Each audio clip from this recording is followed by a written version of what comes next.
Et des fois, on a l'impression qu'ils ne sont jamais partis, en fait. Elle peut s'arrêter, à n'importe quel moment, donc essayer de faire tout ce que j'aimerais faire, dans ma vie, quoi. Moi, je dirais surtout ça, le côté cohésion de famille, rapprochement, et de se dire que, personne n'est éternel et Mais on n'ose pas dire ce qu'on pense et ça, ça c'est regrettable parce que des fois, on dit: «Mince». Mais voilà, il faut continuer à vivre malgré tout. La difficulté de gérer les différences de ressenti des uns et des autres, notamment dans le cercle familial.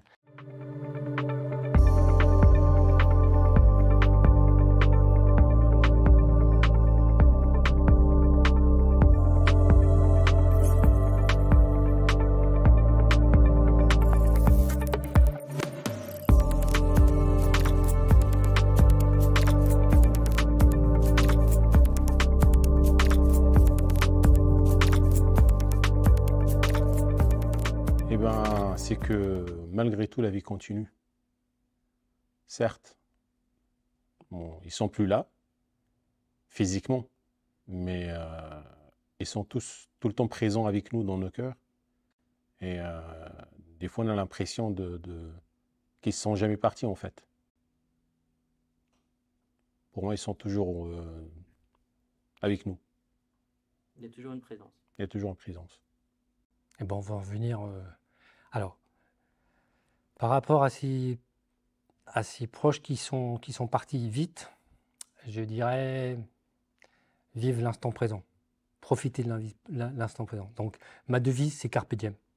Non, enfin, je me dis juste que, faut que je profite un maximum de ma vie et pas que je me limite. Surtout que, pas me limiter, on va dire au regard des autres ou des choses comme ça. Donc faire ce que j'aimerais faire dans ma vie parce que, elle peut s'arrêter, à n'importe quel moment. Donc essayer de faire tout ce que j'aimerais faire, dans ma vie, quoi. le côté, retrouvailles avec la famille, justement, de pouvoir s'entraider, justement, dans cette période difficile, de pouvoir, on va dire, affronter le deuil de manière un peu plus pas positive, du coup, fatalement, ça l'est jamais, mais un peu moins difficile de pouvoir, s'entraider, moi, je dirais surtout ça, le côté cohésion de famille, rapprochement, et de se dire que, personne n'est éternel et qu'il faut pouvoir profiter de chaque petit moment, parce qu'on voit, par exemple, sa famille, enfin, des membres de sa famille vieillir, donc on se dit: voilà, il faut profiter des moments. Je dirais ça.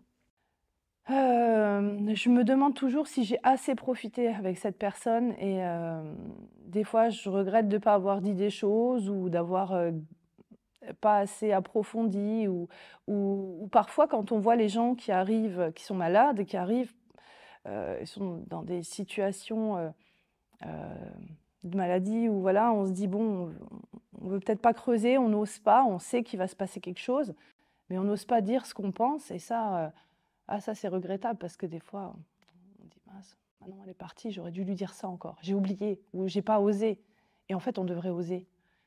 Mais bon, voilà, c'est comme ça. Le deuil, oui, est assez compliqué. Ça dure un moment, enfin, tout dépend des personnes, en fait, surtout ça. Tout dépend de la personne si c'est une personne proche ou moins proche. Mais voilà, ça peut durer quelques mois, mais après, c'est sûr que, voilà, faut plus y penser, entre guillemets. Si, on y pense quand même, forcément, mais voilà, il faut continuer à vivre malgré tout, malgré ça. La difficulté de gérer les différences de ressenti des uns et des autres, notamment dans le cercle familial.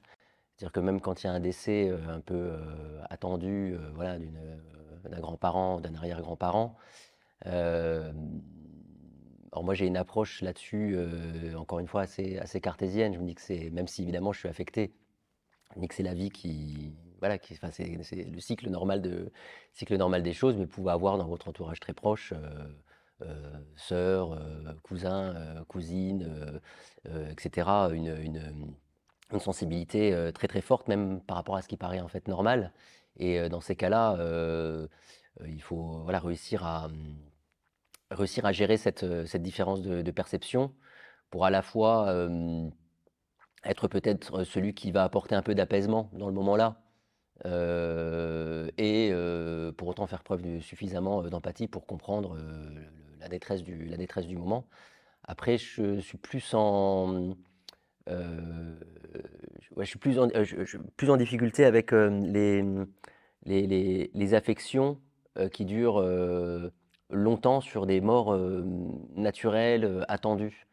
Un monde qui s'écroule quand une personne de 90 ans meurt, c'est quelque chose avec lequel j'ai toujours eu un petit peu de mal à gérer ou à bien comprendre en fait, parce qu'on l'attend. Et voilà, et parfois je me sens un petit peu en décalage avec ça.